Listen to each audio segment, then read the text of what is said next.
Alright, it is March 5th, 2026, and the Nintendo Switch world is eating good if you love pure melee action. I am talking games where you are mostly up close, swinging blades, chaining combos, and turning crowds into confetti. I am mixing Nintendo Switch and Nintendo Switch 2 releases here, because both systems are getting some really fun hack-and-slash style games right now. Let's jump in. Dynasty Warriors Origins dropped on January 22nd, 2026, and it is the easiest way to feel like a total superhero on Nintendo Switch 2. You run into a battlefield packed with soldiers, then you start carving lanes through them with big, crunchy combos. What I love is how it keeps the classic Musu loop, but still asks you to make quick choices like which officer to chase, which gate to break, and when to pop your special attack. The Switch 2 version feels perfect for quick sessions, because you can clear a mission, upgrade your gear, then jump out. If you miss old-school crowd control action, this one scratches that itch hard, without getting complicated. I also like the new story setup since it gives battles a bit more context instead of feeling like random skirmishes again.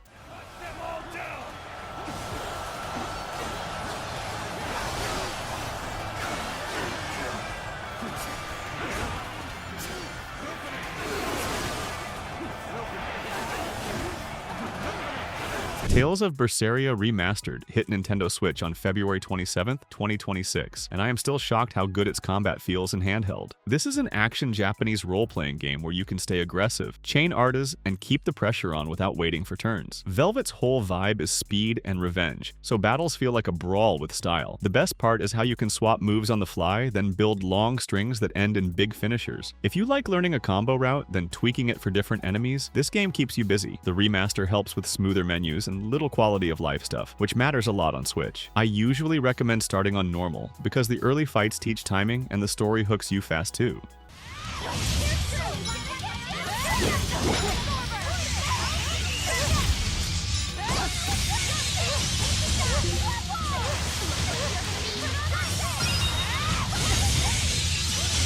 Diablo 2 Resurrected Infernal Edition landed on Nintendo Switch on February 12th, 2026, and it is still the king of loot chasing. You pick a class, start clicking monsters into dust, and pretty soon you are planning your whole life around the next drop. What makes it hack and slash on Switch is the rhythm: dash in, spin, blast a pack, scoop loot, repeat. I love playing in handheld because one quick run through a dungeon feels like a snack. The remaster keeps the old dark mood, but the visuals are cleaner and the menus are easier to read. If you have friends, co-op sessions are pure chaos, and solo is just as addictive once your build comes online. My tip is to turn on the bigger text option, then save often, because portable play means surprise pauses.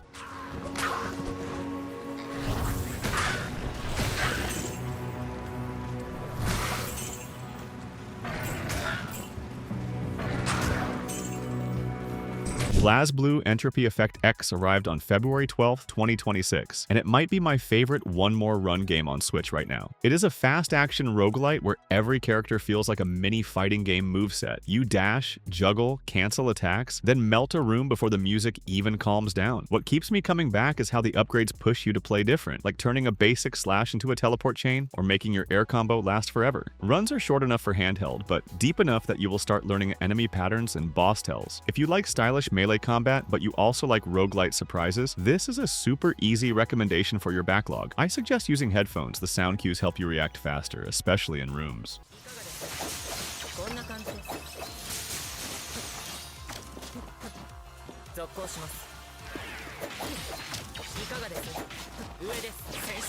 Hunt the Night released on February 26th, 2026, and it gives me that classic top-down action itch with a darker twist. You play as Vesper, dashing between enemies, landing quick slashes, then backing off before you get punished. The game feels like it respects your skill, because timing and spacing matter more than raw levels. I like how the dungeons are tight and focused, so you're always either fighting, looting, or bracing for a boss. The pixel art is sharp, but the atmosphere is heavy, with creepy towns and scary monsters that actually look threatening. On Switch, it is perfect for a late-night session, headphones on, lights low, just you in the next room. If you enjoy games that reward clean dodges and quick heals, this one will make you lock in and grin afterward.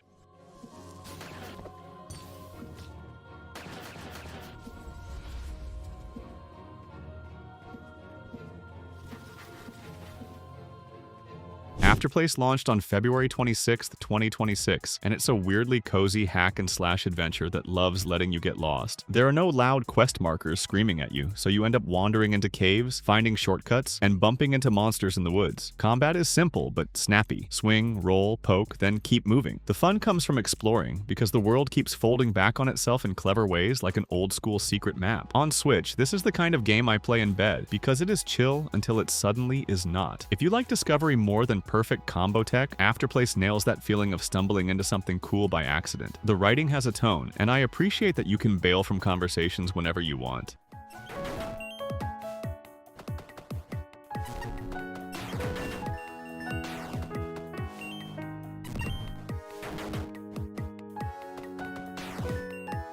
Yakuza Kiwami 3 and Dark Ties came to Nintendo Switch 2 on February 12, 2026, and even though it is a brawler, it totally fits the hack-and-slash mood. Fights are close, loud, and messy, with Kiryu throwing punches, grabs, and heat actions that feel like mini-action movies. What I like most is the pace. You can clear a street fight in 30 seconds, then walk into a cutscene that actually makes you care about the next one. Kiwami 3 gives you the main story remake, and Dark Ties adds extra drama on top, so you get a lot of game for one download. If you enjoy beat-em-up combat with strong characters, this is an easy pick. I play it in handheld on trains because the side activities like minigames are perfect time fillers.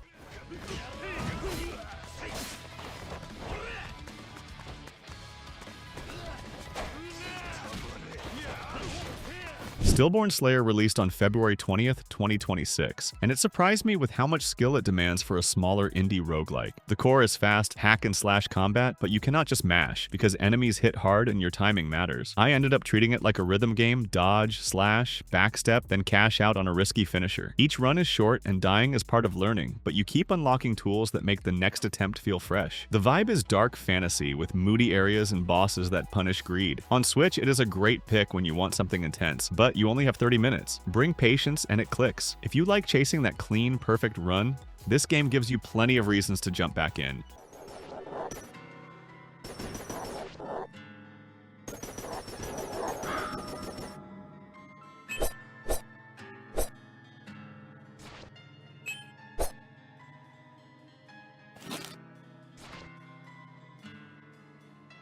Cryptical Path dropped on March 4th, 2026, and I love its hook. You do not just fight through a dungeon, you build it. You play as the architect, laying out rooms and paths, then diving in to survive what you created. That sounds chill, but it gets wild fast, because your own design choices can trap you, or set you up for a huge reward. Combat is quick and action-focused, with slashes, dodges, and upgrades that make each run feel different. On Switch, it is perfect for people who like roguelites but want a little brain work between fights. I keep telling myself one more run to fix my layout, then I lose an hour. That is the sign of a keeper. If you enjoy tinkering with builds, try a setup first. It makes learning enemy patterns easier.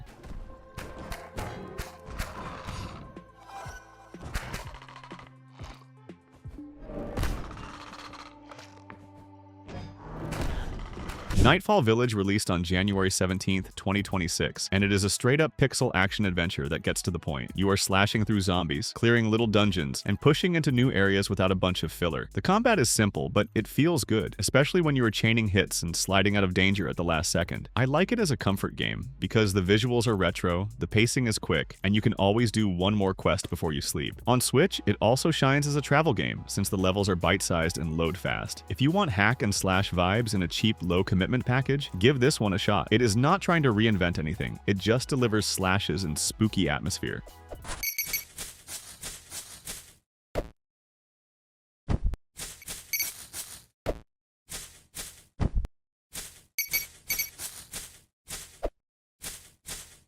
So yeah, that is my current cheat sheet for new hack-and-slash fun on Switch and Switch 2 in 2026. If you want, drop your own picks, because I am always looking for more games that feel good the second the combat starts. I will catch you in the next one.